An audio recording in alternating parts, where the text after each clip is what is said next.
नमस्कार दोस्तों, आप सभी का स्वागत है creative talk with Chintu chat every day.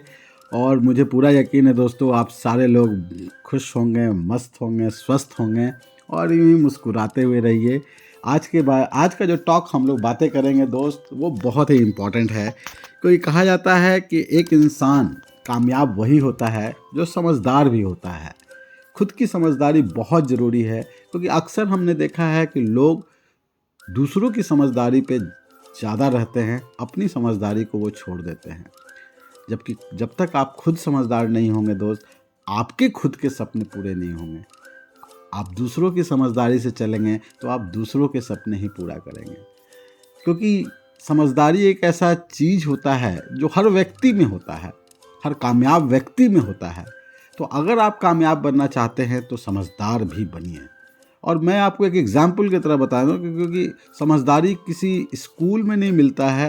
क्योंकि देखिए, आपने उस महाभारत प्रसंग के बारे में मैं बात करूं कि दुर्योधन और अर्जुन दोनों एक ही गुरु से सीखते थे। उन दोनों के गुरु द्रोणाचार्य थे, लेकिन दोनों की समझदारी में आसमान ज़मीन का फ़र्क था।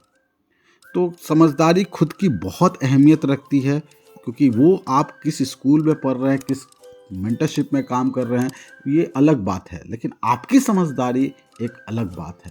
तो अपने समझदारी को हमेशा चेक करते रहिए। जब भी कोई डिसीजन लीजिए तो एक बार उस डिसीजन पे को अपने ऊपर तराजू पे रख के ज़रूर तौलिए कि वो उसका अंजाम कैसा होगा, उसका परिणाम या दुष्परिणाम क्या होगा।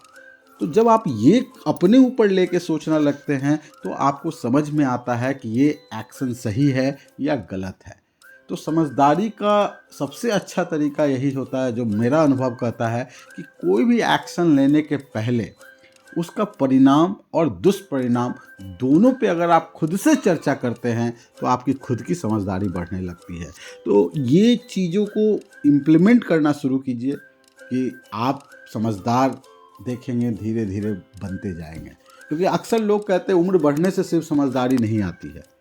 उम्र बढ़ने से सिर्फ समझदारी आती तो सारे लोग कामयाब हो जाते। समझदारी आती है उनको जो कुछ जिम्मेदारी लेते हैं। तो आप अपने सपनों की जिम्मेदारी लीजिए कि मुझे ये पाना है, मेरे लिए ये ज़रूरी है। तो आप खुद देखेंगे आपकी समझदारी राइट डायरेक्शन में काम करने लगेगी। तो हमेशा याद रखिएगा कि गुरु अर्जुन और दुर्योधन के गुरु एक थे, लेकिन दोनों की समझदारी में आसमान ज़मीन का फ़र्क था। तो आप बिल्कुल ऐसी गलती ना करें और अपने समझदारी पे डेली कुछ ना कुछ वर्कआउट करें। अपने समझ को आगे की ओर बढ़ाते रहें। तो मुझे पूरा यकीन है आज के बाद आप अपने समझदारी पे ज़रूर थोड़ा थोड़ा आगे बढ़ाने का कोशिश करेंगे। तो मैं आपके कमेंट्स का इंतज़ार में हूँ कि आपकी समझदारी बढ़ रही है नहीं बढ़ रही है। सो हमेशा मुस्कुराते रहें दोस्तों। तो wish you all the best. Thank you so much.